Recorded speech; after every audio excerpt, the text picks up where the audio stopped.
Hi guys, welcome to my channel again. So వాళ్ళు చెప్పాల్సింది ఏంటి అంటే జస్ట్ ఏం లేదు, సింపుల్.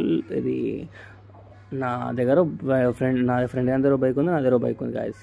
సో ఆడికి కావాల్సింది నా బైక్, ఆడికి ఇచ్చాను, ఆడి బైక్ నేను తెచ్చుకున్నా. సో ఇప్పుడు ప్రజెంట్ ఆడి బండి మీద ఒక్కలో కూర్చోగలరు, నా బండి పై ఇద్దరు కూర్చోగలరు, నా బండి పై ముగ్గురైనా కూర్చోగలరు. సో ప్రజెంట్ ఏమైంది అంటే ఆడి బండి పైన ఆడ బండి వదిలేసి మా ఇంట్లో లేమో నా బండి అడుగుతున్నారు, ఆ బండి తీసుకొని అడిగిపోయిండు. ఇప్పుడు ఆల్రెడీ తిరగడానికి బండి ఉంది కదా అని నేను లైట్ తీసుకున్నా. సో ఇప్పుడు దీంట్లో పాయింట్ కరెక్టా కదా చెప్పండి? ఎక్స్చేంజ్ చేసుకుందాం, ఆడ అవసరం ఉందని అడు తీసుకోపోయింది, ఇంట్లోనే నమ్మట్లే అవసరం తీసుకొని పోయింది అంటే. అప్పుడు అవసరం తీసుకొని పోయి రా అని సాగొట్టడం కరెక్టా కాదా? లేదంటే ఉన్న బండిని అడ్జస్ట్ చేసుకోవడం కరెక్టా? రెండింటి క్లారిటీ అండి. లేదంటే బండి వాడేటోళ్ళం కానీ బండి వాడడానికి వీళ్ళు వద్దంటున్నారు, వాళ్ళ మా బండే కావాలంట.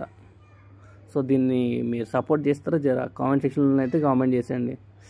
కరెక్టా రాంగ్ అనేది అయితే కంపల్సరీ చేసేయండి. Thank you guys, thank you for watching. Do subscribe for more videos.